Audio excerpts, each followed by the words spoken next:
Hello and welcome to the Tennis Podcast. I'm Catherine Whitaker and I am of course joined by my very favourite people, David Law and Matt Roberts. And today we find ourselves not in our usual home studios, but instead in the glamorous surroundings of a recording studio in southwest London. And that is because we have company on today's show, and not just any company. We are very chuffed to be joined by the reigning Indian Wells champion and US Open mixed doubles semi-finalist, of course, Jack Draper. Jack, hey guys, thanks for being here today. Not at all, guys. Thank you so much for having me. Appreciate it. Yeah, it's great to have you. Let's start by talking about how this all came about, why we're here. Because 2 weeks ago, this interview was not on our schedule. It wasn't on our radars, and yet here we are. So why are you here today, not on the tennis court? How did this all come about? I'm here because I love speaking. I love watching you guys talk about tennis. I love the fact that you share the love for the sport as I do. I love the fact that sometimes I'm so busy I can't watch tennis all the time. So I'll put on a podcast, and I really enjoy listening to you guys. And also on a deeper point, I want to get into some other subjects which I think a lot of players have kind of voiced their opinion on, but not necessarily come out and sort of talked openly about those things. So I think being with you guys and being able to express those thoughts and feelings, I think is a really helpful thing for me. Well, the pressure's on for us to make this good, because it took David 8 hours to get here. Yes, today. The M40 wasn't my friend today, but it is. Listen, it is great for us to have you with us, and I mean, I think we've all known you for a little while, just passing by on the tennis circuit. But I think when you actually contacted us and said you'd like to be on the show, that is probably the first time in 30 years that I've had a player asked to do an interview like that. So it's very, very refreshing, and it's lovely to have you with us. Thank you, man. It was a real pick-me-up for me. I was watching Fulham lose away at Newcastle, had no signal, came back to my phone, and our WhatsApp group was alive with, Jack Draper's DM'd us on Instagram. Are you a Fulham fan? He wants to chat. Are you a Fulham fan? I am a Fulham fan, yeah. Pretty good team these days. I Thank thought you. it was a catfish, Jack. Really? Yeah, I did. Yeah, that is how cynical Okay. I have become. Let's start with an update on you. Obviously, the last time we saw you on a professional tennis court, US Open, really tough end to that tournament for you. It's been a tough time. Yeah. How is the arm? The arm's good. The arm's getting better. It was obviously a really tough period for me. I started the year really well. Sort of built off the form I had last year. I was playing a lot of matches, and really I felt like my game was developing every week. And on all surfaces as well. The clay was something I always wanted to play well on. Hadn't yet proved it. Did well over the clay court season. But I did have a niggling arm pain from around Madrid time. After Wimbledon, it got quite painful. Well, around Wimbledon and the French Open, it got quite painful, and so had to get it looked at. Had a bone injury in my humerus, and then from there I sort of took a bit of time. But I wanted to get back for the US Open, last Grand Slam of the year, and the recovery was going well. I had a scan in the States and looked all good, but then the pain was just too much when I got to the US. So had to come home and take it really seriously, take some time out. But now I feel like I'm in a really good place, and I'm building up for hopefully 2026 being a great year. Well, when you were having that great run at the first half of the year, I mean, you looked nailed on to be about to play the ATP finals. Is that how it felt to you, or do you not allow your mind to take you away like that? Yeah, I mean, I think I was focusing on just improving all the time. My coach, James, always spoke about the process of what I'm doing and improving each week. I still feel like I'm quite inexperienced on the tour in some ways, in the fact that I've played a lot less matches than a lot of these guys, and every win, every loss, I learned so much still. So I did feel like my physicality was improving, mentality, the way I was trying to play my tennis was growing all the time. I wasn't thinking too far ahead, but I knew that I was in a really good position. So that's why it's tough to take it when I had something out of my control, kind of stop me. You mentioned the US Open there, and that's kind of the only tournament you've played in the last few months. Was it a surprise to you how the arm felt while you were playing that? Like, did you think it was in a place for you to be able to compete pain-free? Yeah, I mean, I knew it was there's been a bit of an epidemic with these sort of humeral bone injuries in tennis. The more I found out when I got the injury, I think a couple of people even in British tennis have had them. And when I went to the US, I knew it was a tight turnaround, but I'd given my best on the practice court to be able to get there. I felt like my arm had improved a lot. I did experience some pain a couple of weeks before the Open when I was in the States training, and I got a scan, and it came back with that the scan's all good and there's nothing to be shown, even though I was still in a lot of pain. So that gave me a lot of confidence, and looking back, false hope that my arm was absolutely fine. So I came to the US Open, and even though I was in a lot of pain, I was still carrying on because I thought that was maybe it just healing process or something like this. But obviously the pain got too much, and I had to come home and take it looked at, and I did have quite severe bone injury yet again. So I think maybe the scan I had in the States probably gave me a bit of false hope. But that's the risk you take as a player, you know, especially when you're overseas getting a scan. How do you find it emotionally, like sitting on the sidelines, knowing tennis is happening without you? What's that like?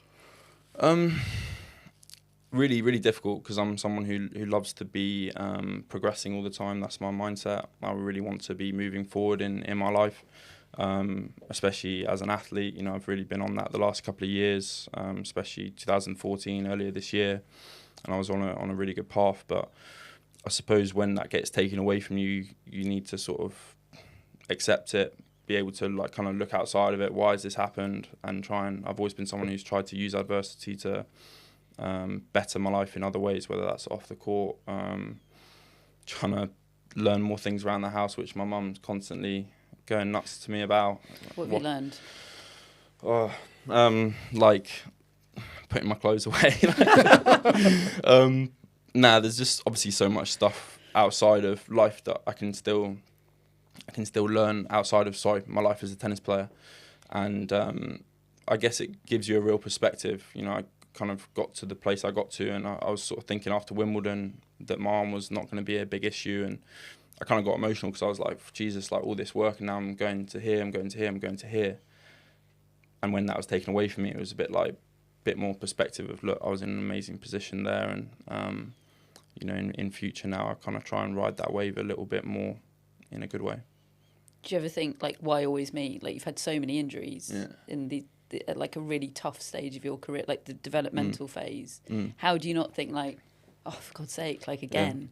Yeah, I mean, on one side of it, I kind of at the start of my career when I turned pro in 2018, 2019, obviously 2020, 2021, we had COVID, all those sort of times. So I was always a late developer. Like I grew really late. I matured late in my body. So for the level of tennis I was playing, my body was always trying to catch up with that, and I feel like I was quite weak in a lot of areas. So around 2023, you know, I just had an arm injury then, and that was like a real deciding moment for me when I watched Alcaraz win Wimbledon. I was like, right, I'm going to get in proper shape here. I need to do all the things I can for my tennis to be the best player I can be possibly, from a mental perspective, from everything, because maybe before I was being a bit loose, cutting a few corners, and the nature of top level tennis is that you have to, if you want to be great, you have to leave every stone unturned. Is that the right way of saying it? So yeah, since that I didn't really have any injuries up until this point. So I guess it's not really a muscle injury, this one. It's more of one where it's like, how's that happened, you know?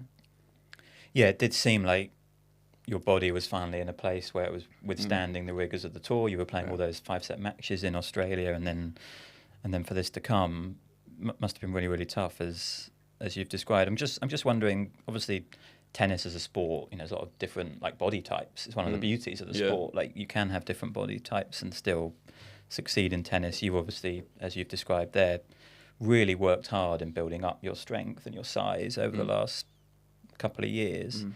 Is there a trade-off there where now that you've got the physique you have to train a little bit differently to what you did before? Yeah, I mean, I think definitely. I think there's maybe sometimes a bit of a fixed mind in tennis and the way we train. I think a big part of mine was like I did a lot of amazing stuff, but I probably overtrained a little bit. Almost worked too hard, and that the load was too high. I mean, all injuries in sport, unless they're freak injuries, are load related. You know, you kind of have to look at yourself and wonder, what have I done that's maybe caused this? I suppose for me, another part of those injuries were the fact that when I was younger, I was very small. I was always playing against older guys. You talk about different body types. You know, I remember playing when I was 10 and I was playing against guys who were like 12, 13. They might have had chest hair, you know. I've only just got that now. So everyone develops at a different rate. And I suppose I was always playing men's tennis almost in a young...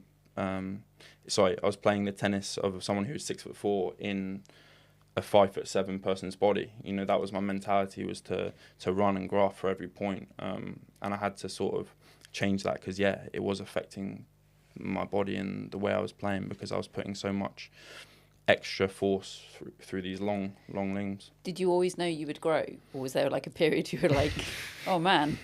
I hope so. You know, I was looking at my brother when he was... when I was younger, and I was thinking, Jesus, like, because he was one of those who was like quite high percentile, tool wise. So I was thinking, like, you know, there's got to be a stage where I'm going to grow here. And then when I was 15 to probably 17, I grew like 11 centimeters each year, very fast. I remember like people who didn't see me for a year, and I'd say hi, and they wouldn't recognize me, you know, because I'd grown so much. So there was a real change in that, and I think my body and everything has taken such a long time to catch up. And I think everyone peaks at different rates. All the best people grow late, though. I was going to say, keep going, and you'll catch up with David. I'm 6'7". Yeah. 6'7". Yeah, that's ridiculous. But I was 6'7". But I was 6 foot when I was sort of 16. Yeah. And then it got ridiculous. 6 foot, and so when did you stop growing though? 18. So it all happened in 2 years, but sadly I didn't become a world top 5 tennis player. I do remember here. I'm really, but I apologise to this person if they're probably not watching or listening. But I do remember a commentator analysing your game a little while ago, and talking about how you developed your game when you had like a different body type, and sort of lots of people were imploring you to kind of be more aggressive and play like a 6'4" guy with a booming serve, but that like wasn't kind of rewriting your tennis DNA. Is difficult. That's right. I kind of got to 40 in the world. I went through a period around the start of the season in last year, where I lost I think 3 or 4 7-6s in the thirds to I think Fritz, Hurkacz twice, and someone else. And when you lose those matches, you kind of question yourself, like, especially in those big moments, what was my mentality? What, like, these top players, they're not gonna miss. And so it was always sort of one of those where I needed to look at myself and wonder, how am I going to develop as a player to play with someone who's got these attributes of being a tall player, to be a physical player, and to play in a way that's going to be opposing and not necessarily waiting for mistakes. Because at the top level, I think if you want to get right up there, you're seeing it more and more with these guys. They're just taking the racket out of your hand, and I had to reverse my mentality. So when I worked with a coach who came in, he was trying to get me to play really aggressively. And I think, like, I understood it and I tried to make it work, but the problem is, it's like I couldn't go from one extreme to the other. I had to find a really good in-between balance. And I think that's a good thing for all coaches. It's like, don't necessarily take away all your strengths just because you want to change. It's like, find that happy medium. And, usually if you try and get an extra 5% out of yourself, you're going in a better direction all the time. I remember you saying something after the Wimbledon loss to Marin Cilic about how, I'm 6'4" lefty. People expect me to be able to just play well here automatically. Yeah. And yet you've won a title on grass. You've beaten Alcaraz on grass. Is your expectation that actually one day grass will be a really good surface for you? 100%. I feel like the problem, especially at Wimbledon this year, was, you know, I'd gone through the whole year and I'd played a lot of great tennis, and usually, you know, I'm returning back. I'm playing quite a mixture between defensive tennis but also really attacking tennis. And when you're playing at Wimbledon, and you need to have all the tools in your bag, especially when things are not going your way. Marian Cilic that day played an incredible match. He was really aggressive, and I didn't practice enough the toolbox that I need to be able to just turn around a match like that. I was a bit lost. You know, I needed to stand up the court more. I needed to do things, and I do have those in my locker, but if you don't practice them enough, then you're going to come unstuck. And I think that's what you see from the best players in the world right now. You know, they have so many things that they can pull out to stop someone who's playing great tennis. So it was a good learning for me, and I'm definitely trying to move my game forward from that point. And were you in the match with Cilic realising those things that you needed to change, but sort of just not quite able to do it, or did that perspective come afterwards when you looked back at the match? No, I mean, obviously I felt it when I was out there. I think a big part of, for me, like, I was moving so well earlier on in the year, and then, you know, sliding around the hard courts on the clay, whereas on the grass, I didn't quite transfer that. You know, I was still taking lots of steps. I was losing my time, so I felt really uncomfortable.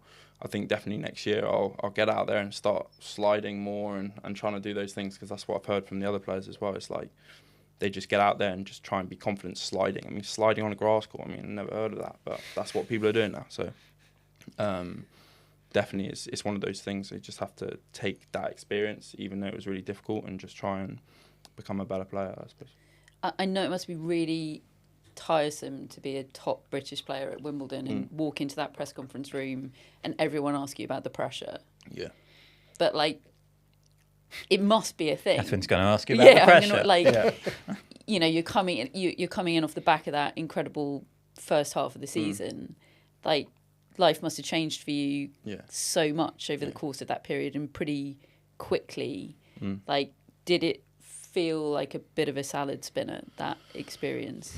Yeah, it was definitely a different experience. You know, I kind of I felt like a little bit like that question was being asked the whole time. You know, especially the British journalists. You know, they obviously, I know they've been great, but it's kind of like, even after I won my first round, it was like the guy wanted to talk about the pressure on the court in front of all the people, and it was kind of a great experience for me. I mean, I've always been someone who tends to focus on what I can control, so I wasn't kind of losing sleep over it. I just felt like when it actually came down to playing, I just wasn't maybe prepared enough to play the best tennis I could do. So I didn't feel like the pressure was the problem, but it was definitely an experience, sort of seeing how much people want to emphasise that word pressure, and how much that's why I have so much respect for Andy, because he obviously dealt with all that noise and really delivered, and that's something that I think you just get accustomed to. And I think definitely this year's experience will help me for next year, especially as I go on to hopefully become a better player. But no, it's an amazing thing being British #1 and to have that feeling. You know, not many other players have a home Grand Slam where they're coming in and they've got all that support. So it's kind of one of those, it's like you try and look at all the positives instead of focusing on those other things. Yeah, it's a weird irony, isn't it? Like, asking about pressure is in itself creating pressure, which is what I've just done. But, you know, there we are. No, not at all. What's you probably hate this word as well. What's your relationship with fame like? Fame. That must. I remember during Wimbledon seeing like a paparazzi picture of you at a petrol station and being like, "That's weird." Yeah. You must find that weird as well. Yeah, I didn't. To be honest, I didn't even know that got taken. I mean, I wasn't really anywhere near social media at the time, so it was only actually after Wimbledon. You know, I saw one of the players around the town, and they came up to me and they're like, you know, why are you driving that piece of shit? You know, like, I was like, what do you mean? And it's like, oh, there's this photo. Do you want to have a look at it? I was like, okay. And it was obviously me and my Polo. It's a great car. Yeah, exactly. You know, I love my second-hand Polo. It's nice whipping around London. It's 20 miles an hour everywhere, so you don't need any more than that. But I suppose my life hasn't changed too much in many ways, like, I still go on the train all the time. I still just live a very normal life. So I suppose you get written more about, and you get sort of more people talking about you, but I suppose that's just comes part and parcel with being the player you want to become. Yeah. Do you become aware of it if you're on the train? I mean, especially around that time of year. Yeah. There's everybody staring at me. No, I mean, I'm especially on the train. Like, no one really. I see it sometimes, especially like near where I live. You know, people will sort of double glance. I think people in the States or something would like come over to you and they'd be in your face. I think as English people, we kind of don't really want to say anything. We don't want to embarrass ourselves. We don't want to do that sort of stuff. So you get a few looks here and there, but nothing crazy. And your relationship with social media, you mentioned it there. I mean, obviously, that's a big talking point in tennis. Generally, I know tennis players are exposed to a lot of really nasty abuse, you know, with a lot of people betting on the sport. That's a real problem that the sport has. But, like, what is your relationship? You seem sort of sometimes on it, sometimes not on it. The last couple of years I've really gone away from it. You know, anything I post on there is authentic and it is me. But I'll probably post and then I'll delete the app. You know, I'll never really stay on it for too long. I hate that feeling when you're just scrolling. What's it called? Doom scrolling. Yeah. You're just like, what have I done? I've just wasted like half an hour of my time here just scrolling absolute rubbish. I need to be productive. I need to get going. So I try and stay off it as much as possible. And I know that sort of, I think I was in a generation where we kind of grew up into it, whereas I feel like now they're growing up with it, you know, and it's really difficult for them to sort of let go. I think I hear TikTok's like the worst one. Luckily, I've never had TikTok. So it's an important part of the business, though. You've got to post more. You hear all this stuff, post more. But, you know, I try and stay off it as much as humanly possible. How much is that pressure to, like, be on social media? As in what way? Like, people saying post more, like, presumably sponsors want you to post more, all of that kind of stuff. Like, is that a lot? Yeah, I mean, I think I'm quite difficult to deal with that stuff because I always say, like, it's about my tennis. You know, the more I achieve, the more hopefully I inspire people, the more I'm relatable to other people. They'll follow me and they'll be engaged with my content and that sort of stuff. I'm not looking to be an influencer. I'm not looking to be a celebrity. I'm looking to be hopefully someone that other people can be inspired by or look to in those ways. But I always say it's just you got to be authentic to yourself and sort of not sell your soul just for posts or likes or any of that rubbish. So what now? Season starts at the United Cup. You absolutely champion at the bit. I'm ready to go. Yeah, I'm ready to go. I'm building up currently this week at the National Tennis Centre. I started sort of hitting pretty decent level forehands again. Just started rolling my arm over on the serve, so I'm building all that side of thing. I've kept myself in shape. I've been doing a lot of fitness stuff. So come December, I'm going to be able to compete again. I'm going to play a couple event in London. I'm going to play the UTS, get a bit of competition there, and then I think I'm playing one more just to get some matches in. So I'm feeling good for United Cup and hopefully having a really productive season. How long did you go without playing at all? I think 8 weeks. Yeah, 8 weeks. When was the last time you went 8 weeks without playing tennis? It must have been like 3 years old or something. Don't know, a long time. Maybe I've done 3 weeks or something like that, but it was a long time. Weird sort of thing. But I tried to get away more. I tried to sort of take my mind off tennis. I tried to spend more time with my family, which I never do. And in a way, it was amazingly beneficial in other areas. Yeah. You're refreshing yourself, aren't you, mentally, I suppose, in that way. Yeah.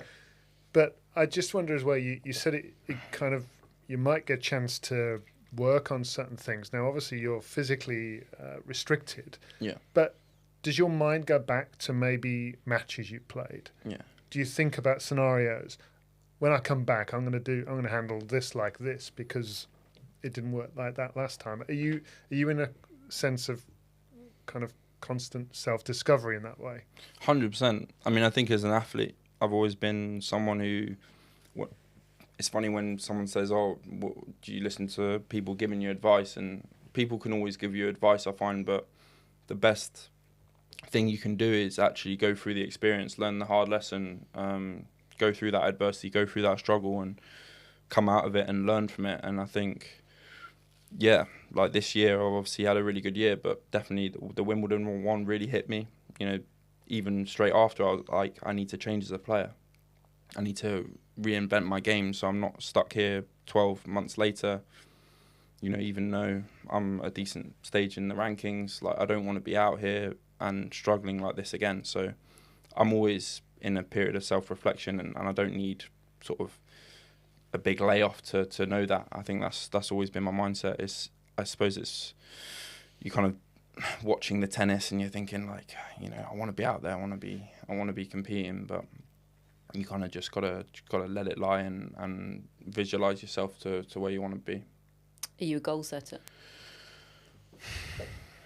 I was. I mean, I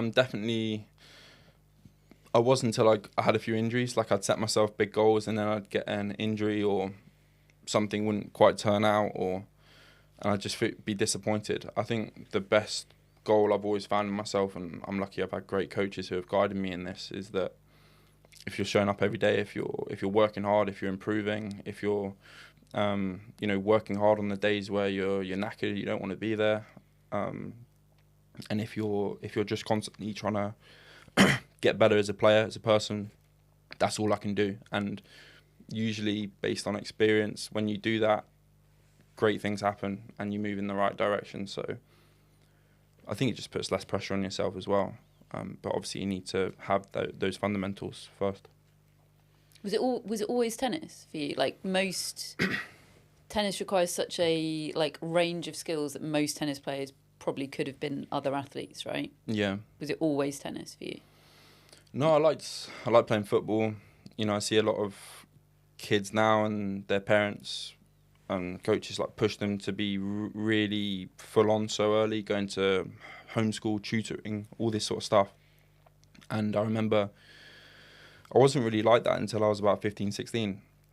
You know, I was playing football.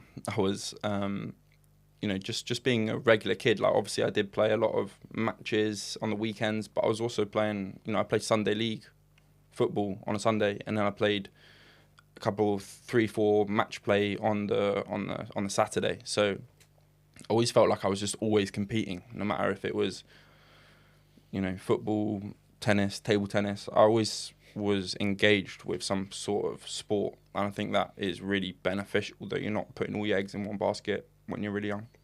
David's got a sideline in football coaching. Yeah, started coaching my son's team. What, football? Yeah. I'm apparently quite good at the motivational talks. How would you be his lino? I do have a go at that. How old's your son? He is 13 years old. 13? Yeah. Is there a lot of sort of arguments between the parents and all that sort of stuff? Yeah, there's a lot. I'm a peacemaker. I actually had to... They've end up on the ground. We had our first ever red card the other day, and he's 6'7", so I was peacemaker in that scenario. But they're all young lads. They're all strapping, stronger lads than me. Yeah, exactly. Jesus. Yeah. Just on I mean, I understand why coaches say you've got to, if you concentrate on the day to day, the process, the rest of it will follow. Good things will happen. But are you a dreamer about tennis? I mean, do you have visions of yourself one day holding the Wimbledon trophy, for instance? I mean, it's a weird journey with that, because when I was younger, yes, you know, when I was really young and I was watching the tour and watching those big four guys, you know, I absolutely dreamed of it. And then I think when you come up into the realities of tennis, when you come into the futures, the challenges, reality hits, and you're kind of like, there's so many amazing players and very few people make it to the top level, and you kind of lose that dream and you stop because, you know, you're not a kid anymore, you're in the adult world, but also, yeah, that's the reality, and it's like, it becomes a dream that's very far-fetched. But definitely in the last sort of year, I've dreamt about that more and more, and that's something that I think now I believe is achievable, and that motivates me every day to want to get to those stages. And I think after you have a taste of, you know, proper success and what that makes you feel and how proud that makes others feel around you, and also the influence you can have on others, I think Yeah. So now, in answer to the question, it got lost, but now I do. Now, obviously, the schedule and the structure of the sport has been a hot topic of conversation in tennis recently, and we've had some players start to get pretty vocal on a number of issues. Iga Swiatek has heavily criticised the 2-week-long 1,000 events, which are now prevalent on the calendar, as well as the number of mandatory tournaments that she and you and players are required to play. Carlos Alcaraz has bemoaned the schedule generally, the length of the season, the number of tournaments players are required to play, and we've had Sinner speak in the last couple of weeks about the Grand Slams not doing enough for player prize money and welfare, which is something that Novak Djokovic has talked a lot about over the years as well. I know that's sort of a very broad range of issues, but where do you stand on all of it? I mean, that is the tough part, because there's so many things to talk about. You know, I think as a player, when you get asked about it in press conference room, your brain's just fried because you don't know where to start. There's so many different things, whether it be the courts being slower, the balls, the Grand Slams, or the ATP, the 12 day Masters, what we're hearing about more and more. And I think, you know, that's a big part of why I kind of reached out to you guys, because, you know, even I put something on Twitter a couple of weeks ago because I kind of wanted to get a feel. The reason why I did it, I wanted to get a kind of feel of what people are saying, like positives, negatives, and kind of really try and get an understanding of it. And I find that, you know, when we speak out about it, we're not very literate about it. We don't speak clearly enough about what we're actually saying. You know, it's all good and well saying the schedule's too long on the 12-day Masters, but it's important to provide more information around that and why it's affecting the players and why it's being, I think, having such a negative impact on the tour in general. And yeah, like, I think I've had some time out. I've not been playing. I've not been crazy busy, and it's something I feel really passionate about. The fact that there's so much conversation in tennis right now, and it needs maybe someone to just speak up, talk out about it, regardless of any criticism or anything that comes with it, and hopefully advocate for some positive solutions, you know, in tennis. What's the biggest problem that you see out there right now? Well, I think it all goes sort of hand in hand, to be honest. Do I think the physicality of the sport has changed? Yes. Technology of the rackets, you know, the courts becoming much slower. You know, I speak to older guys who've been in British tennis and around the tour, and they're like, you know, when we played on like wood courts and like these crazy fast courts. And I think just the way that players are playing tennis, less guys are probably coming forwards more. So I just think the nature of the game is always changing. So I wouldn't say that's my main thing. I'd say it's more to do with, you know, just the player welfare, just the mental burnout that especially certain things in the calendar are causing. You know, you're seeing a lot of players come out, talk about mental health, talk about, you know, kind of that feel nothing factor. And I think a big part of it is just because tennis players are just on the road so much now, and the governing bodies are just adding more days, more requirements to the players, and what goes hand in hand in that, which when you can look at a bit more depth, is there's more punishments to it. There's more, I don't know, just it's really hard being on the road for that long. And I'm someone who can go away to Madrid and come back home. You know, a lot of these guys, they are from South America, they're from Asia, and they're just they don't have any balance of life anymore in such a lonely sport. So I think that's a big problem, you know, now. So drilling down a bit into the kind of, there's like so many issues at play.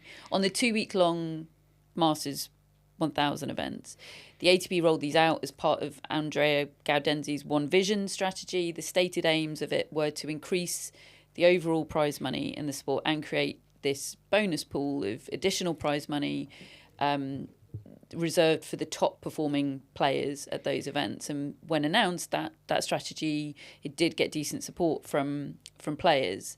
That was nearly 3 years ago now. So there's been time to kind of see how it's worked out in practice. So over those 3 years, what is your experience of how the extension of those events has impacted the sport and the players and you? Yeah, I mean, I'm not going to bash the ATP in any way, because I feel like the ATP have inspired me so much growing up, watching the Big Four. Going to O2 when I was younger and being at the O2 finals, and one of the best sporting events I've been a part of.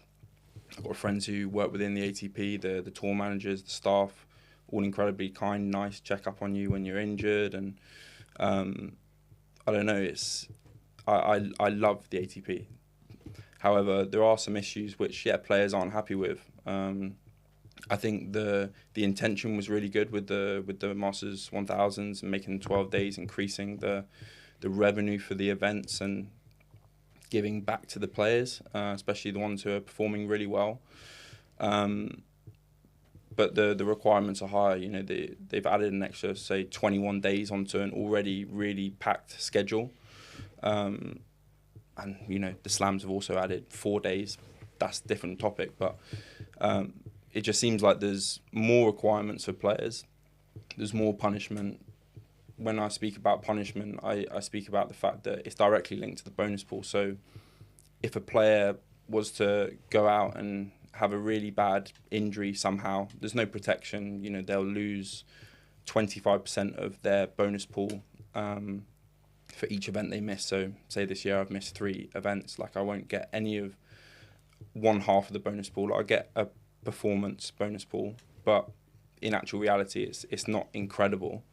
So I suppose it's more from my point of view, it's more how much it's adding to players being on the road. You know, it's really difficult for a player to manage, especially in a sport that's quite lonely, being on the road for those extra days and not having the time to come back in between, and just feeling like you're on a constant treadmill where it's like one big event after one big event after another one. And it's just a lot of players have spoke out about it. I think I saw Alcaraz say, you know, I think they're going to kill us in some way, you know, but I think people get confused because it's not necessarily about the physicality of the sport. It's about just how much players are putting into sport, especially if they're doing properly. And when it just seems like there's a never-ending cycle of events, of competition, of training, it's really, really difficult. And you'll hear people say, obviously, we're in such a privileged position. I completely understand that. We're making great money. We're in a really good spot playing the sport we love. But can the sport be better? Yes, it can.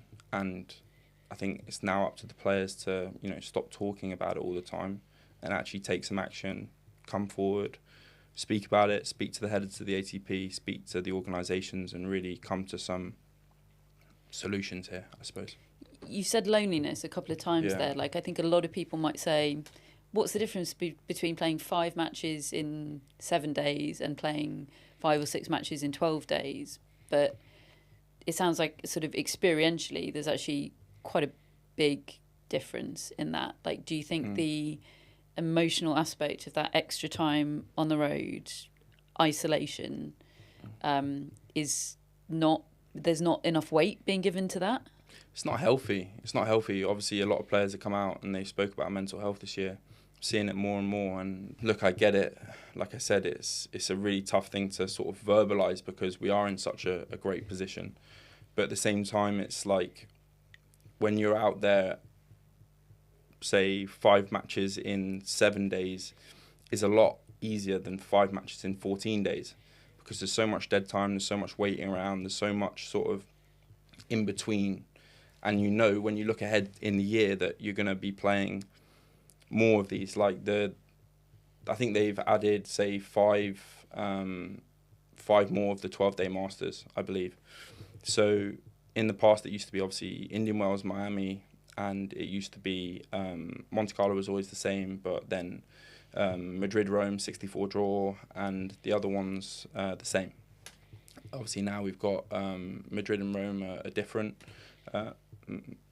Toronto, Cincinnati different, Shanghai different. So those added weeks, it's a lot to sort of process and come to.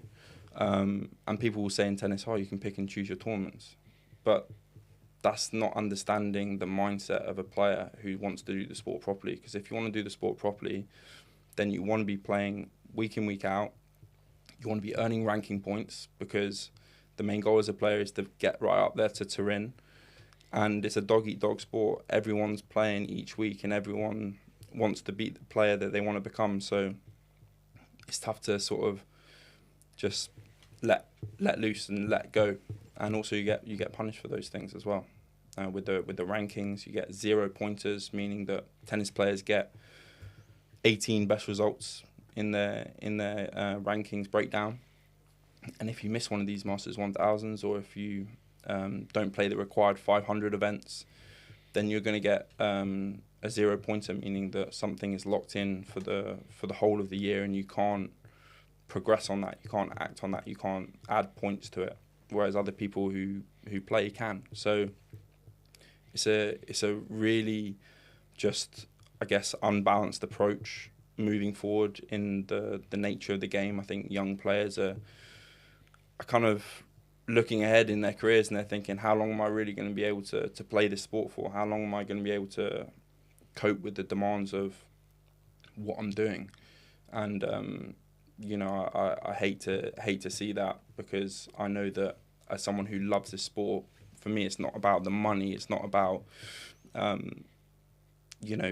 complaining or anything like this. It's like, I look at the sport the way it is, and I think it needs to honestly go in a better direction, where we're looking at the prize asset, which is the players, and hearing them. So, have you had those thoughts about I might not be able to play, into my 30s if it carries on like this? Yeah, look, it's a tough one for me to say, because obviously I have had injuries. I still feel like I haven't played loads of tennis. But say this year, I was, before I got injured, I was thinking, I've already felt like I played a lot of matches. Yeah, I didn't play a lot of tournaments, but I played a lot of matches, and I felt like I was always pretty active.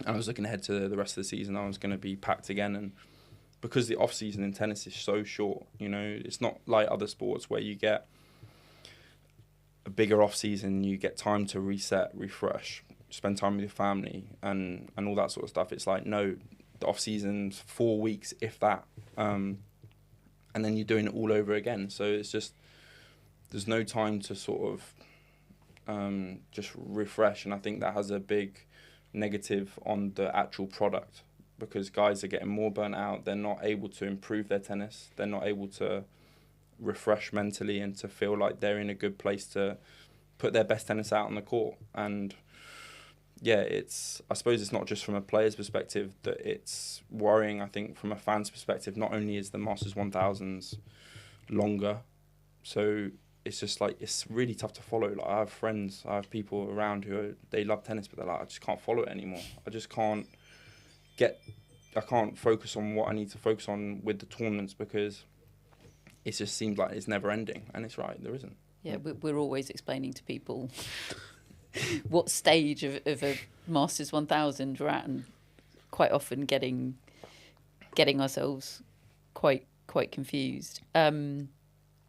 Do you think that Federer, Nadal, Djokovic, Serena as well on the WTA side, and the like crazy longevity they had in their careers, playing into their late 30s? Obviously, Djokovic is still going; he might be in his 40s.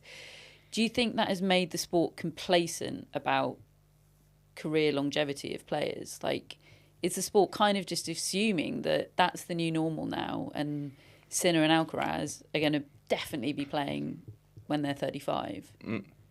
I mean, I think sometimes you'll hear, people say, but, Federer would have picked and choose his tournaments, and Federer would have done this. It's like, you're looking at the most elegant, greatest tennis player that's probably ever lived, and the way he played the game, it was just outstanding. And I think players often, or people often, look to the sort of the greatest, and like that's the norm. That's what you should be able to do. But I think, players are becoming more vocal around it. I know the likes of Yannick and Carlos, and, they are unhappy about the way tennis is looking right now, and what they have to be able to put out on court every week. Because, their mentality is they're not going to go to the tournament and be like, I can go out early this week and then go home and rest. If they're entering a tournament, they want to be there for the longevity, and they want to be there for the full of it. It's like Carlos this year is obviously won Monte Carlo, he's won Barcelona. I think he maybe picked up a small niggle in Barcelona. He's probably looking ahead and he's probably thinking, I've got Madrid to play 12 days, I've got Rome to play 12 days, and then I'm straight into the French, and then to the grass. Like he's looking ahead and he's probably thinking, right, there's got to be a couple big tournaments I've got to miss here because I can't keep up with it. And then obviously he's having to choose to pull out of Madrid Masters 1000, which is his home event, all because, you know, the days are just, the tournaments are so long. And I think it's a real shame because the whole point, I think, of the ATP doing what they're doing with the tournaments is to protect the tournaments from the big players pulling out and missing their tournaments. But I think you're going to see more and more top players start missing those big events because it's just, if they're doing really well, they just can't cope with the demands of the schedule. So in a way, I think in the long term, if players' careers are definitely potentially going to get a little bit shorter because of the burnout aspect, I think everyone's a loser, you know? Yeah, it's tough as fans and viewers watching the sport when you know somebody not doesn't want to be there. But, okay, for example, Lorenzo Musetti is described like this quest for trying to qualify for Turin. He's described it as a nightmare, right? Like he's played every week since the US Open. Like it's tough to watch somebody kind of put themselves through that. Yeah, and there's no way someone who's, I think, was he 6 or 7 in the world and a great player should be calling it a nightmare. You know, why? Like he's giving so much to the sport. He's, you know, I know Lorenzo is so professional. He's got a great family, great team around him, and it's like there's no way you should be saying it's a nightmare. And, you know, I think the whole point of the tour is to get these players to, the whole point of One Vision, for instance, is to get the players, entice them more to play the bigger events. But because the rankings breakdown hasn't changed and the point system, you know, you got guys like Lorenzo who are just pushing every week, you know, whether it's the Masters 1000s or the 250s or the 500s to get to that goal of Turin. And I don't know, it's just, it's tough to see, you know, young players putting themselves through so much and they're like, it's just, it's never ending. And I think we all are pretty much on the same page with you here, and we talk about it a lot, and it's really interesting to have your perspective as a player. And I think a lot of our listeners and fans feel the same, right. You know. I just want to sort of try and put the other side to you and just, 100%. You know, sort of, I guess, what the ATP probably would say and how you would respond to this, I suppose. Like, they would say that they've increased the length of these tournaments because players were demanding more prize money, and they have been able to provide that, but at the cost of extending the tournaments. Like, what would your response be to that? Would you rather have less prize money and shorter events, I suppose? Yeah, I mean, like I said, for me, I don't think this isn't about the money. Like I said, the ATP have had really good intentions, I think, trying to do that, and players have, you know, really push for more money in the sport and stuff, and they've tried to do that. But I think by doing that the way they have, it's kind of backfired a little bit, because I haven't heard one player say they like it. I haven't had one coach say they like it. I haven't heard any fans say they enjoy the system. And I think what's most important for the ATP is that the players are the most important asset here. And so if something isn't working, then we need to be able to speak and come to some solutions here. Obviously, they'll talk about the exhibition chat. You know, you've obviously got these tournaments, but then you're going to go and play exhibitions. I think for the guys who are playing in between Madrid and Rome, playing an exhibition there, if they're complaining about the schedule, they have no leg to stand on at all. Myself, I'm obviously playing 2 exhibitions at the end of the year, but I'm really not a fan of exhibitions at all. You know, I play because I want to compete for something. I suppose I'm playing them at the end of the year because I want to just get some matches for next year and to feel fresh, to feel good. And I haven't played one since 2023. And you've got the Saudi event, which I think people need to have a bit more common sense around, because if you were a player, if you're in a player's position and it's the highest prize pool in tennis, then it's really hard to turn that kind of opportunity down. And I know it's one of those. It's like, why would you do that? Why would you go there? But the way the ATP are structuring things, especially with the Masters 1000s, and the punishment if you don't go and play all the Masters 1000s, it's like this year, Yannick and Carlos will have be the heads of the bonus pool. They'll be the heads of that, but because they've missed 3 events, they're going to pretty much lose out on all of it, apart from their performance bonus, which will be very high. So it's like they'll make more money in one night of work as opposed to a whole year of work playing the Saudi event. So it's really tough if you don't know the ins and outs of tennis, and the ATP will always say, you know, you can pick and choose your tournaments, you can do this, you can do that, but that's not saying the whole truth, and that's a naive approach, because you have to understand the mindset of a player, and the mindset is you want to keep on going in the rankings. And it does also seem a bit different from where you are in the rankings. For example, like Sinner this year obviously missed a load of events when he was suspended, but then like he chose not to play Canada this year. That meant that he misses out on his bonus pool. Yeah. But like, as you said, he can then sort of top that up with a couple of days' work in Saudi Arabia. He gets that money.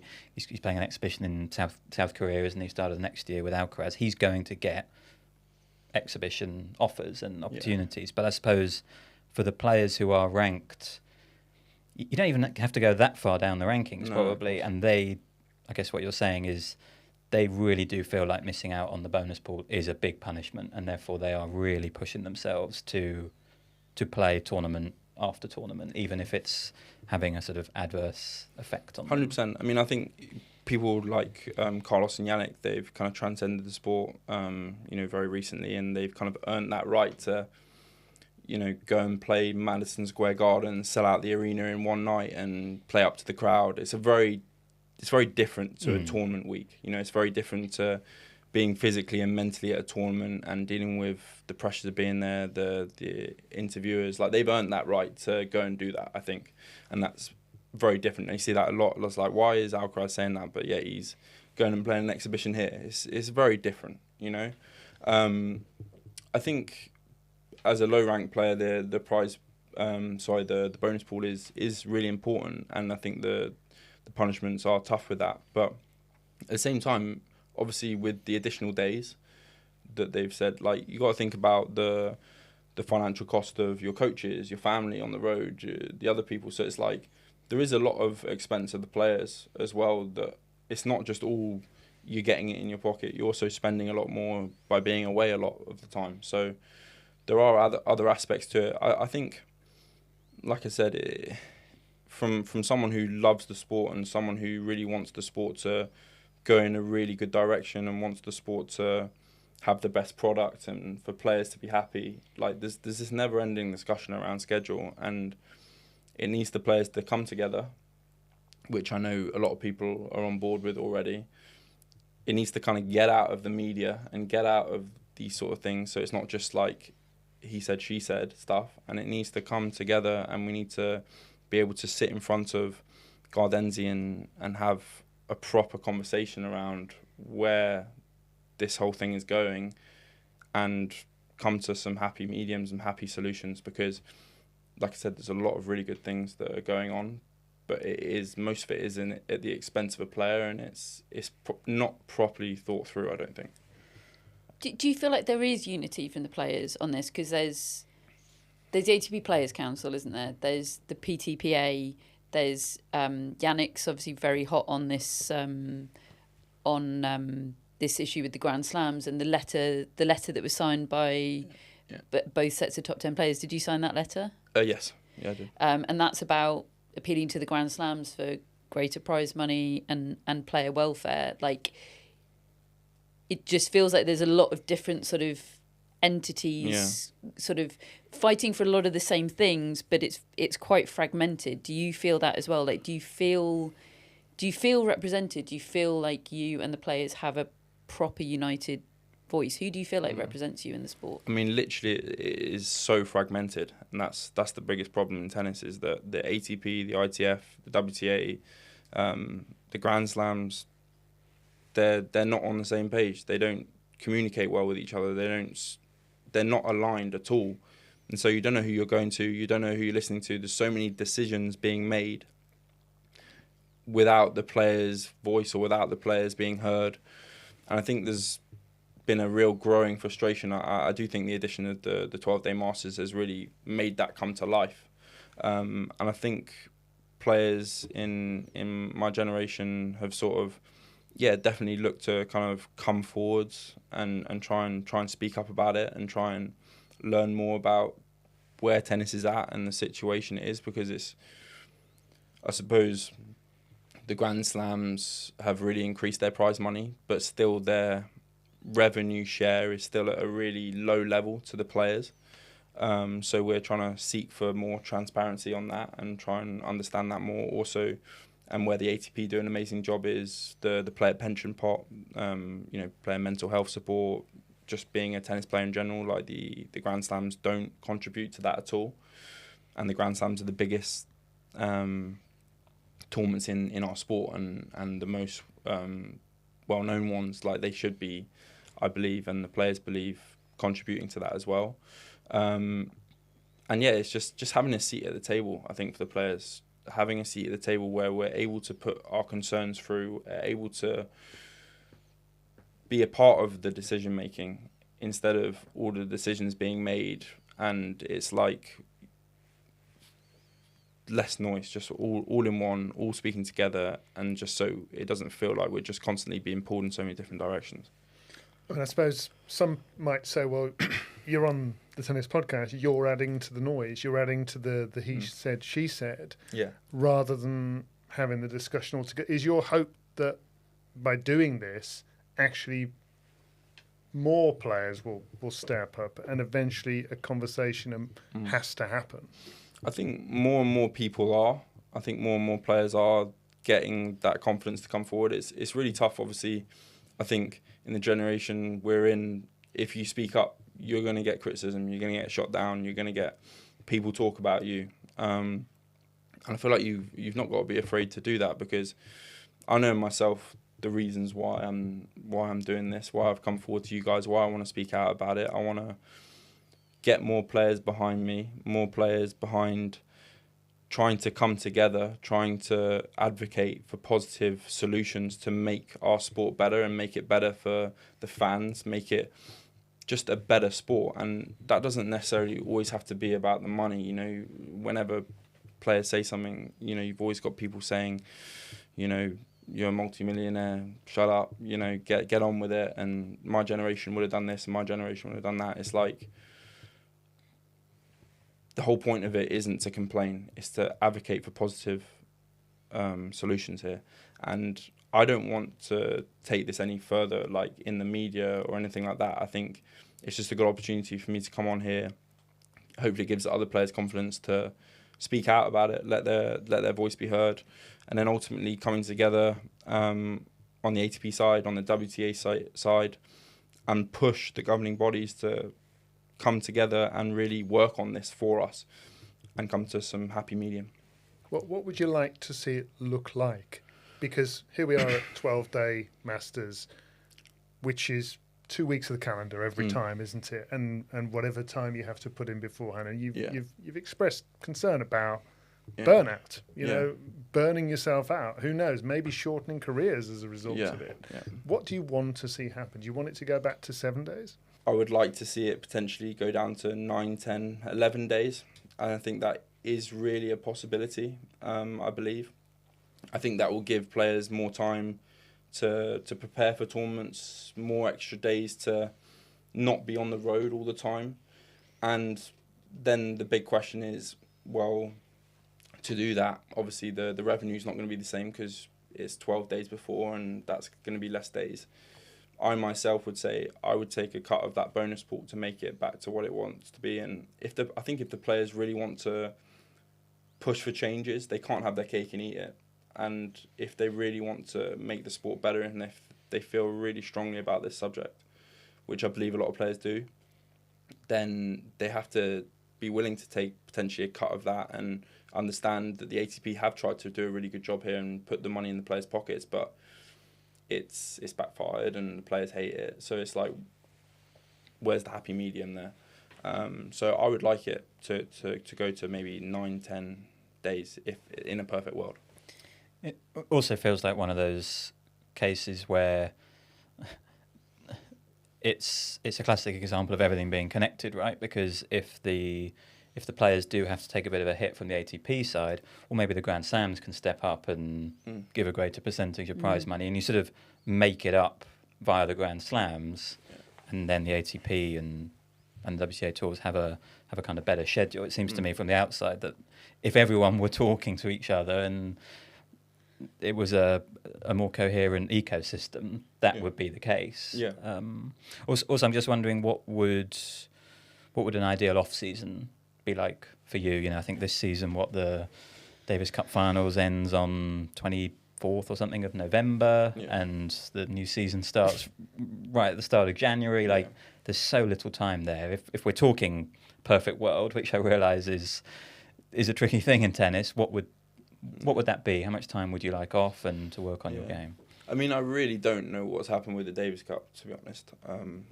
Obviously, that's the ITF, and I know a few years ago when I was coming up through the sport, you had the ITF made some decisions around the lower ranked tennis, so you had to win 8 futures to get into a challenger. I forgot what the tour was called, but it was called something. They quickly reversed it, and around that time they made the same decision around Davis Cup and all these sort of things, and it's really lost its aura, the Davis Cup now, and it's hard as a player because obviously the season's so long, and to have it in the place that it's at, players want to play for their country. Like, I love playing for my country, I love being a part of that team environment, but the truth is that I want to also be a top player, and those periods where it's important to build your body for the next season. For instance, I think Yannick this year, he's not playing the Davis Cup, am I right? Like, he's probably thinking, I've won Davis Cup twice. This year I've had a long year, I've had to deal with I've done well in the Grand Slams, and I want to do a better preseason. I want to improve as a player. I want to refresh, and him and his team have clearly made that decision just to get better and become a better player. And it's tough to see when someone gets criticised for something like that, because it's like they clearly don't understand the sport and how it is. So I'm really hoping that the ITF really look into the Davis Cup situation, especially. But I suppose in terms of an off season, I'd say a month and a half, would be more than enough. Would be great. Just not 2, 3, 4 weeks. I really don't think that's beneficial for anyone. I think as a fan of the sport, as someone who, if I was just watching tennis, I'd want it to be a bit more scarce. I'd want it to be a bit more build up, like you're waiting for the next event, like you're waiting to see how players have improved and what they're doing. And I think it's become just so accessible. Like every week there's a different match on, there's a different tournament. You can't follow it because 3 different places there's events, and I feel it kind of needs to just take a step back and realise that the product doesn't have to be out there all the time. But if we can, have a product that's out there for when it's needed, and not necessarily like just 24/7, that's really important. Yeah, there's a big power in like missing something, isn't there? Do you ever worry that it will take like a big shock for people for the powers that be to kind of wake up and really do something about this? Like Matt quoted on the pod the other day, like when we were talking about this, Daniel Medvedev once said on the court in one of those like breaking the fourth wall moments, he was like, someone's going to die and then they'll see, which is obviously very Daniel Medvedev, but like, I don't know, like the shocking, you remember when Bjorn Borg retired with burnout at 26, and that 26? Yeah, and that's that right. Rocked the tennis world. Like, do you worry that it might take something shocking, like a top player walking away with burnout or something like that, or a horrible injury, for people to really wake up and act? I hope that it doesn't get to that. I hope it doesn't get to the point where shocking things have to happen for them to see and to come together and to really sort it out. And I suppose that's what the players have been trying to do, and that's, I may not make any difference at all, but that's my intention, is to try and speak out about it, try and get the players coming together to really push for changes so stuff like that doesn't happen.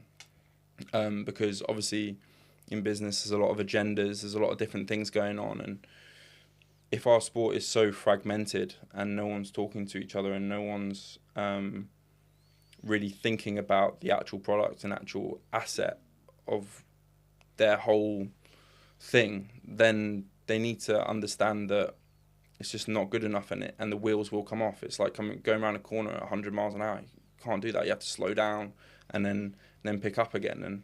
And I really hope that doesn't happen. But I think with the way it's going, I think you're likely to see some things. I mean, obviously, you're already seeing a lot of more pulling outs and more strange injuries and all these sort of things. So mainly I'm just sick and tired of and I know I'm speaking about it now, but I'm sick and tired of all the chat around it and not enough coming together, not enough unity, not enough people trying to explain how they feel and explain the topics of this situation.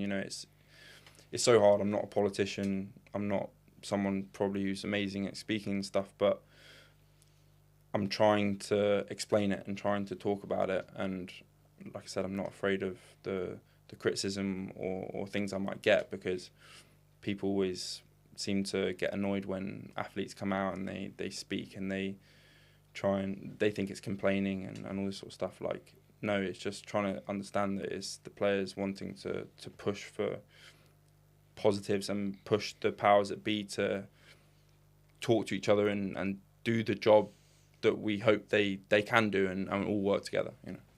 And the thing is, like, the agendas, I think, are more aligned than people think. Like, there's nothing better or more magnetic in the sport than watching somebody that loves tennis and loves what they're doing. Yeah. And hearing you even sort of speak about the possibility of falling out of love with the sport is, obviously, you don't want that. No, absolutely nobody wants that. That's no good for anybody, and that's quite a powerful thing for somebody that clearly loves the sport. Like, to hear you talk about worrying about losing that love for it. Yeah, and I think that goes back to the point of how frequent it is and how, if there's never any stop to it, like, you can't miss it, you can't go back to it. So it's like you want to be in a position where you're constantly, looking for that next challenge and looking to be motivated, and it doesn't have to be all the time like it's just a treadmill. That doesn't need to be the case here. It should be a sport where you're looking forward to every big tournament, you can play every big tournament, and yeah, you're going to pick up injuries and you're going to be mentally tired and all this sort of normal stuff. But is there a way we can make the tour better in order to accommodate those things, so it doesn't get to the point where a player does lose their love for the sport or does get a really bad injury? Like, how can we think ahead and be proactive and not let this stuff happen? And I guess, one thing I hear is that, back in the day, someone would have played 100 matches and 140 matches and stuff. It's like, people need to have an open mind that the sport has changed.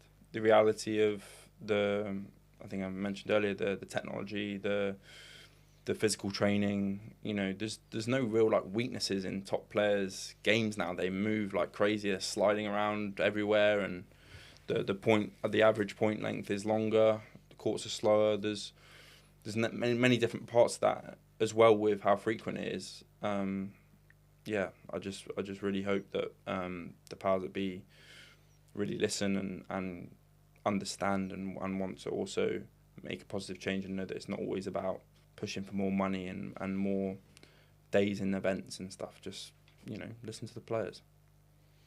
Well, it'll be interesting to see what happens with the conversation now, whether the ATP have a response.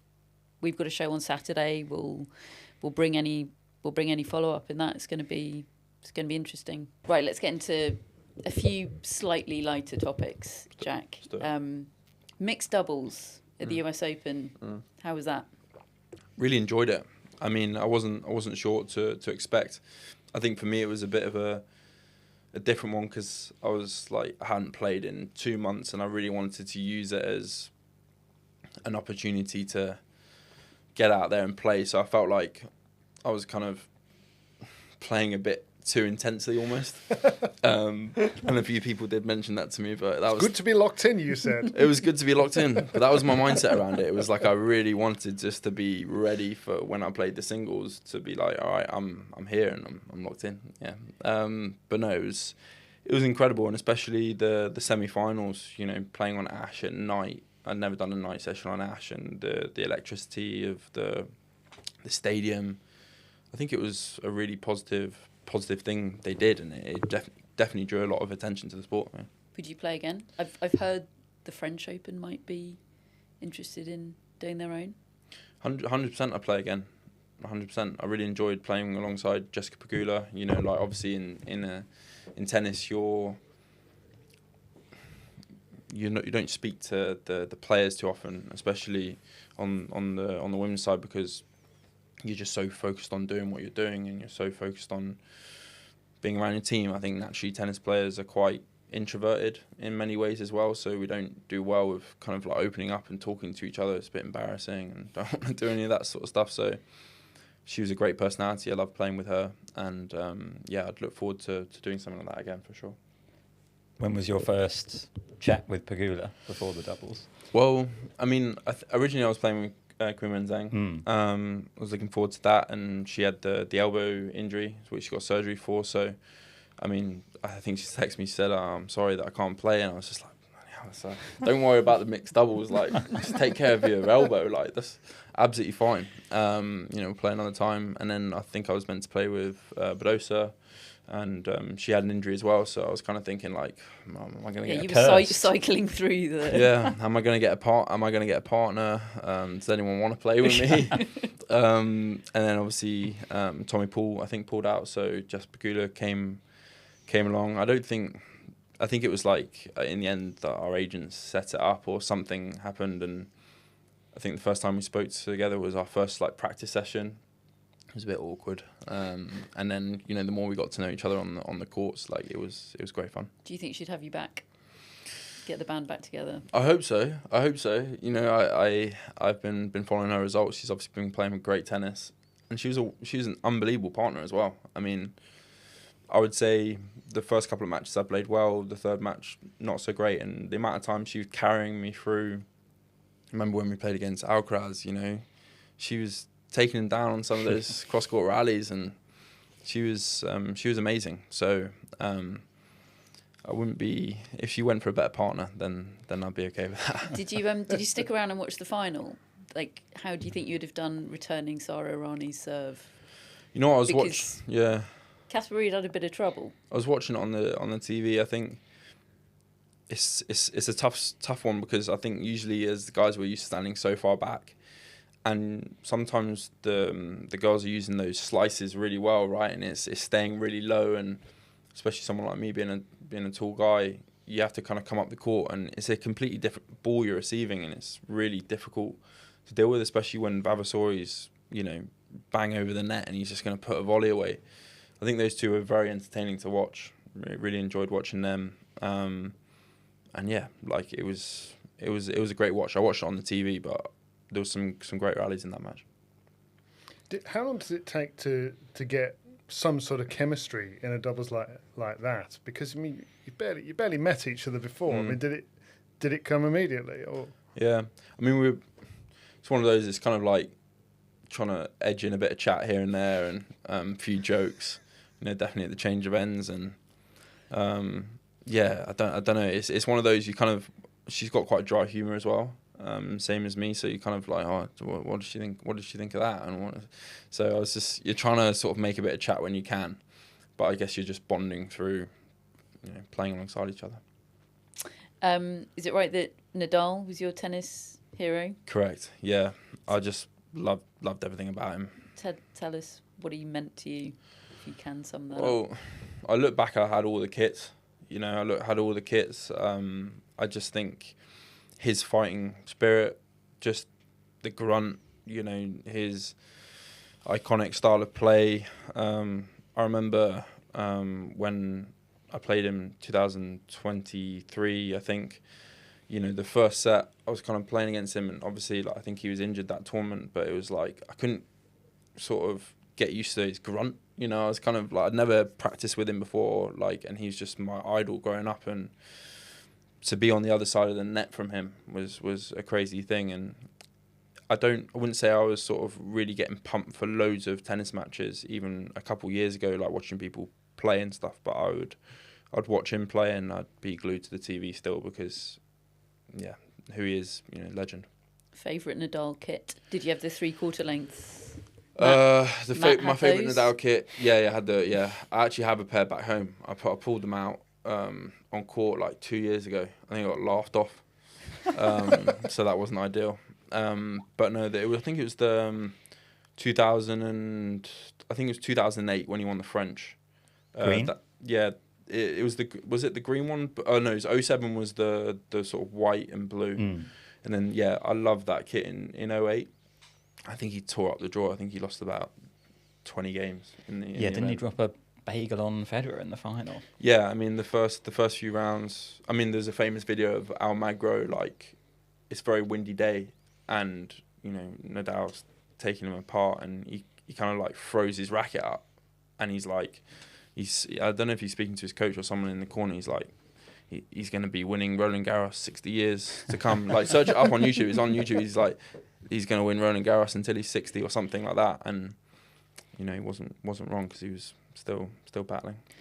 And earlier you mentioned that word aura. I'm wondering, when you were playing Nadal, obviously it wasn't, as you said, it wasn't like peak Nadal, but like, did you feel that aura that he brought onto court? And is that like is that as much a challenge as maybe the matchup for like young players coming up against these legends in the sport? Yeah, of course it is. I mean, like, it's the same for anyone. When you idolise someone growing up, and then all of a sudden you're in a spot where you're playing them, it's a bit weird. Like, you know, when you've watched them on TV since you were 9 years old, and then all of a sudden, like, you're in the changing room about to play them, and you know they're doing their warm up and they're getting their headband on and they're doing their crazy warm ups. It's a bit.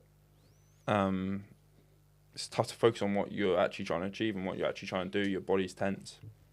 I think I cramped up in that match because I was just, you know, I was thinking about it the night before. All my friends were messaging me like, "You playing Nadal?" You know, and there's so much. And maybe I was a bit younger then, so like I didn't know how to switch off from it.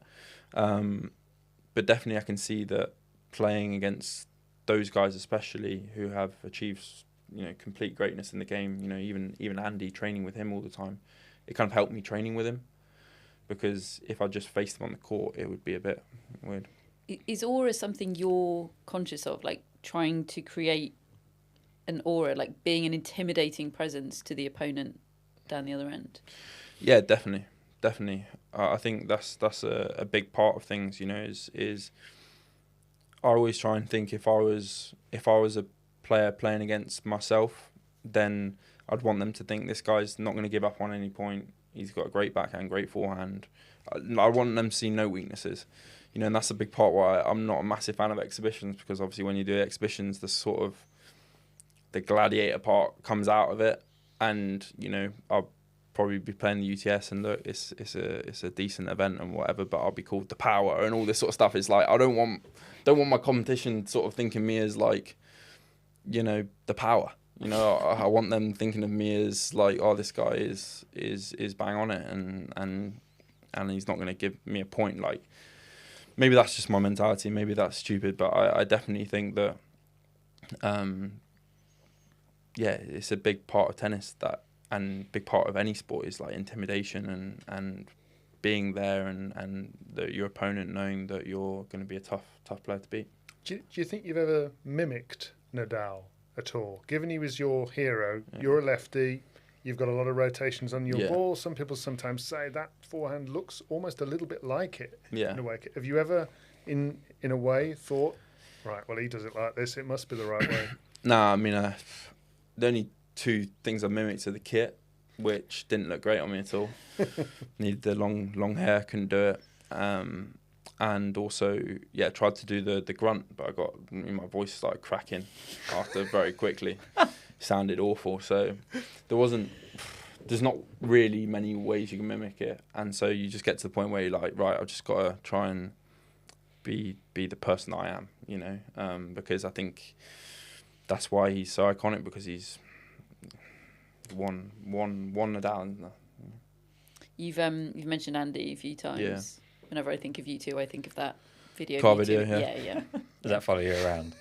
It does a little bit, It does. He's an amazing character, someone who obviously grew up watching on Sky Sports and watching all of those matches, all those crazy battles he had, and I love watching him play because you obviously had that entertainment where it's like, even if he was down, even if he was out, like you just knew he was going to come back, and you knew he was going to make a deal out of it, or something was going to happen. And obviously, along with just his fighting spirit and his talent for the game, his vision for the game, was amazing. But then obviously getting to know him as a person, he's just very, very genuine, normal guy, very dry sense of humour. And yeah, he just makes me laugh, to be honest, because he's really, I think all people who are playing a high level sport are a bit crazy in their own way, and I love seeing that, and Andy's definitely one of those. Did he check with you before posting that video? Andy? Yeah. No, to be fair, like I was going to get the train back from Manchester, and then he said, "Oh, come back with me." I think I'd had a few sort of pints already. So I was like, yeah, it'd be good. And then I was like, immediately to him, I was like, let's get on. Like, I'm going to get on the aux. So I got on the aux, and I think I was winding him up a fair bit. And then I just I took a video, and he's obviously there, and he's like not enjoying it. And then we had a really good time, actually. Like, it was one of those, we had like 4 hours in each other's company, and like he was, we were both singing a little bit. I said to him, "How was my DJ?" And he gave me a 7 out of 10. So I mean, for him, pretty good praise. And he lived near me at the time, so just dropped me off, and it was a weird one.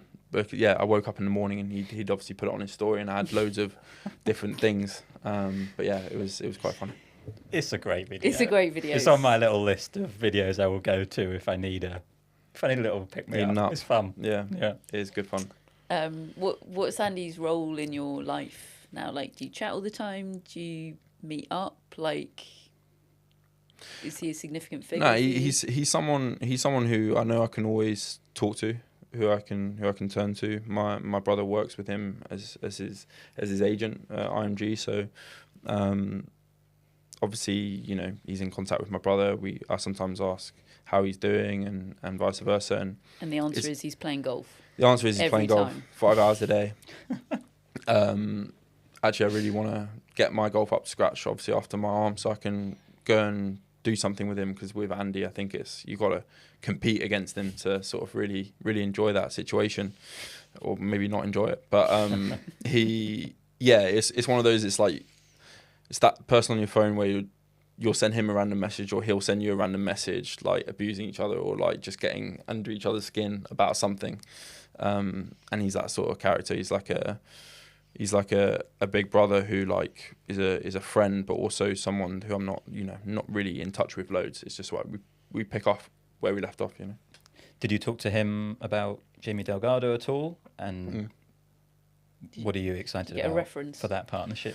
Yeah, I mean, Andy and Jamie obviously worked together for I think 4 or 5 years. Jamie did a great job with him. I think Andy obviously peaked 2016 with number 1 ranking. Delgs was a part of that, so he's had obviously lots of experience with Andy. Done a great job with Grigor. Worked with Shapovalov for a little bit, and I think I liked his personality. I liked the way he goes about tennis. I know Andy's really, really positive about him as a coach, him as a person. And I think a big part for me was, culturally, I think Delgi being from the UK, a bit like my previous coaches, I'm not someone who likes to dip in and out of coaches. When I have one, I like to, I see it as my last coach almost. So I think it's a really, really good change, really positive thing moving forwards for me, and hopefully we can do amazing work together. Are there any things now, like specifically that you're really targeting to work on with him next year? I think with my coach is still helping out a little bit currently, Trotters. I think after Wimbledon, like I mentioned earlier, like it was really important for me after that period. Like I've got to have more tools in my tool set. You know, I've got to be able to step up the court more. I've got to be able to. It's a weird one. Like when I'm, for instance, serving volleying on the ad, I don't serve and volley, and when I watch myself playing, I'm like, wow, I'm like getting them so far out of the court. Like, why am I not just forward there? It comes from a place of fear and not have done it before really, and not have practiced it. Sorry. So, I think I'm getting to the point with Delgi where, you know, all those things I'm willing to improve them, and I think we're going to really focus on playing like more of a 6'4" player along with that other stuff, and trying to be really positive, because that's where the game's going. These guys, they're trying to shorten the points, trying to come forwards more, trying to be opposing on the other player, and I think that's the main goal. And when you see Alcaraz and Sinner doing what they've done this year, and obviously you haven't been able to be a factor in that the last few months. You were at the start of the year. You were in the mix there with them. I mean, is it extraordinary to you what they're doing? Is it almost intimidating what they're doing and making you feel, actually, I'm going to have to raise higher than I am now if I'm going to hurt them? Or do you already think what you saw in the first half of the year could hurt them if you keep going the way you're going and have a good run of health? No, look, I mean, what those guys are doing at the top of sport, their dominance, I think, has been incredible. I think obviously Carlos is on 6 slams, Yannick on 4. I think Yannick the last couple of years has been just incredibly consistent. I think Carlos, you know, up until maybe March this year was obviously playing incredibly well in all the big tournaments, but there was a little bit more of a like, is he going to win this week? Is he not, for someone who's ranked number 1 in the world? Where Sinner, you kind of know he's going to really do well in the tournaments. But then Carlos really achieved that consistency this year and was just dominating every week as well. So I think they've really, you know, put it to the players that we're here and we're here to stay, and we're improving all the time because we're pushing each other to be better than one another. So not only are you guys going to have to get to our level, but you're going to have to improve past that because we're constantly improving as well. So I think, you know, I'm still a long way from them in terms of what they've achieved on the court and also their experience in the big events and playing slam finals and all that kind of thing. But I'm a big believer that anything's possible. So I'm going to try and focus on what I can control, try and focus on getting fit, getting to the point where I'm competing week in, week out, again, giving myself the best chance of improving and gaining my confidence. And I think, you know, there's no reason why I don't see myself competing with those guys. We do Q&A shows quite a lot, and one of the most common questions that we get from our listeners is who's going to be the Djokovic, the third man in the Alcaraz to enter the Alcaraz-Sinner kind of duopoly, the way Djokovic muscled into the Federer-Nadal thing. Like, we get that question so much. It feels like that's quite a common topic of discussion in men's tennis at the moment. Are you like, I want that to be me? Of course, yeah, but I'm also aware that there's so many amazing young players. You know, you got, just to put a few names out there, you got like Fils, Fonseca, Mensip. You know, you just got so many young players who are being so professional and being so focused on that goal as well. And also players like Medvedev and Rublev, Tsitsipas and Fritz, these guys as well, who are gunning for them also. So I think tennis is in a really healthy spot right now. There's a lot of healthy sort of competition to those guys, but definitely, you know, with the way I saw my tennis going and with my trajectory from being at the spot I was to then getting to a career high ranking this summer, I was feeling like I was improving all the time and I was getting closer. Still far away, but I was getting closer. So I feel like if I can just get back on court, get doing what I can do out there again, then it's going to be, hopefully I can close that gap even more. You're obviously like so ambitious, so dedicated. That involves a lot of sacrifice, right? Do you ever sort of think about what you're missing out on? Do you ever crave a normal life? No, to be honest. You know, I always knew that this is what I wanted to do. And I think that I live such an amazing life. You know, I've travelled the world from a young age. Sort of partying and all that was never my thing. Obviously, I look at my uni friends now, and they see me and they're like, "Wow, like Jack, you know, you've achieved some really great things." And I'm kind of like, "Yeah, but I'm 7 years ahead of you because, you know, I kind of went into the adult world at 16. You're just going into that now." So, I guess part of me is like, I understand why people would sort of see that, but I feel like, I guess any player who wants to be great at something, you kind of have to lose your mind a little bit, and you kind of have to be so focused and so ambitious on what you want to achieve, and most athletes are like that. And so I think we just see the world a little bit differently, in all honesty, and it just makes the sacrifice worth it. And also when you see the proud faces of your grandparents and your mum and all these people, it just makes it worth it, you know. Does that make it hard to know, like, what is an unhealthy state of mind? Like, if you have to be a bit unhinged to be an elite athlete, like, how do you know, like, oh shit, I'm in a bad spot here, like, this isn't okay, I need some help or whatever? Like, I don't know. Yeah, I mean, it's a weird one. I had this conversation with someone, you know, a couple of days ago, because they know me, and they said, "Oh, you know, do you not ever sort of sit back and think, you know, I've been a top player in the world and I've achieved so much, and like just kind of give yourself a lot of credit for that and sort of take a step back and relax almost." But the truth is that tennis and being an athlete is an amazing thing, and achievement is great, and success is great, but my mindset has always been, I've got to keep on moving forwards, and that stuff is great, and the process of it is almost better than the win. The main thing is living the life that I'm doing, and being around physio and my S&C trainer who I have a laugh with, and being on the court and striving for that goal. It's not necessarily about the success. And some of it is like, it's not actually that fulfilling when you get to that point. You know, you've got to do some other stuff around it. You've got to live a life where you're being fulfilled by other things, and not just being solely putting your I guess your what's the word, like your feeling, sort of heart and soul, putting not putting all your worth on just being the tennis player, because it's hitting a ball over the net. You know, it's not like saving lives out there. You know? Madison Keys talked about that, didn't she, after winning the Australian Open? Like the therapy process of like realizing that if you're looking for a trophy or an achievement to fill you up, it's never going to.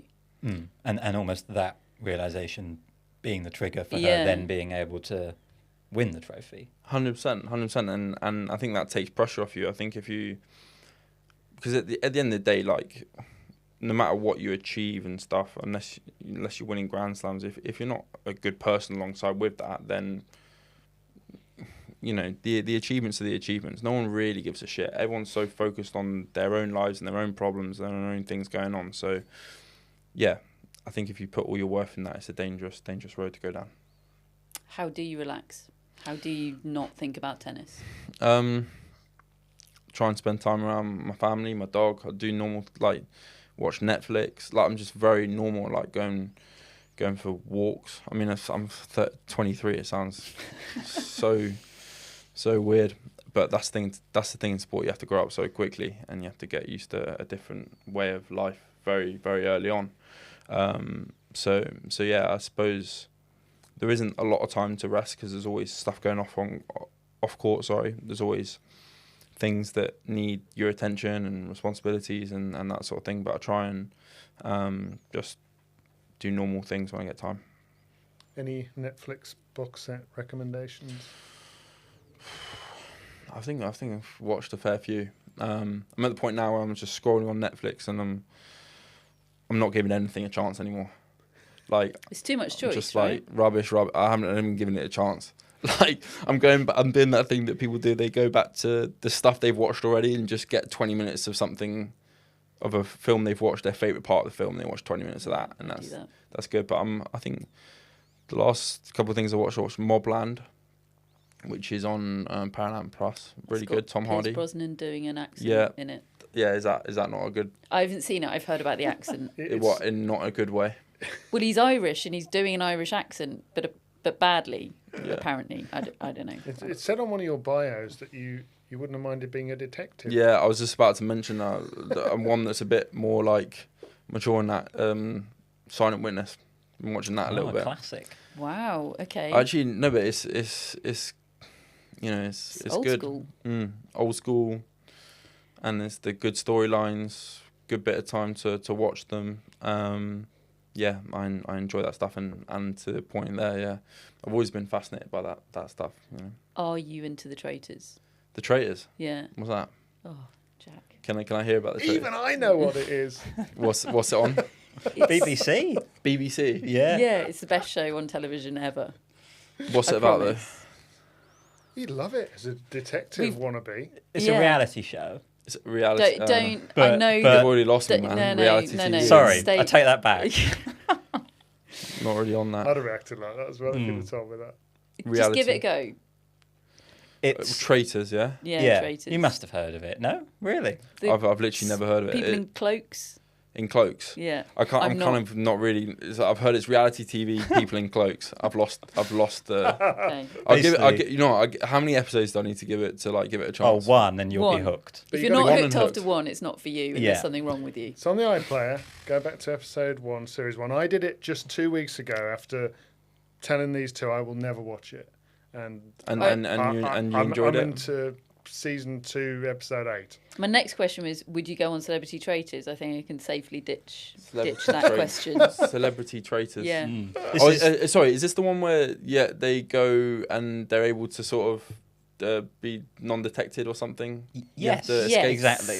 They're Right, like all in a yeah. castle, So and what- some of what's- them are traitors, the others are But faithfuls. you've explained that so badly. And But you it's have to reality figure it out. TV with people with capes. Are you, Like, are that's you the a way- good liar? Not really, to be honest. I can't. Yeah. You'd be a faithful then. Faith is that Yeah. like a traitor's? You'd be a bad traitor like me. They tell me I would be a terrible traitor. Yeah. But you could use your enthusiasm for detective So- work so to why- try and figure out who the traitors are. And why is it? You've Sorry. got to figure out who's lying. Why is who's it lying called to your traitors face. though? Why is traitor a part Because of it? so there's like a group of 20 people and 3 are chosen to be traitors, Okay. and they have to keep that a secret, and the others have to figure out who the traitors are. Okay. And we as the audience know who the traitors are. So we're listening in on all their conversations, trying to come up with their theories and all that kind of thing. Nice. It is great. All right, I'm gonna get I into promise that. you it's great. I'm gonna get Yeah. into that. BBC Yeah. traitors. This is real proof that you're not on social media. Yeah, because Because- it's Is it new? Is it? it's the Is it- only thing on social Yeah, media. new? it's all my algorithm is feeding me. Yeah, that's because probably all you're talking about is Right, traitors. exactly. I've got to ask you about your dog. Yes. Tell me about him. Aussie, yeah, big part of family life now. I think we never had a dog, and then about 6 years ago, said to my mum, "We're getting one," and no to like, I can't look after it or anything.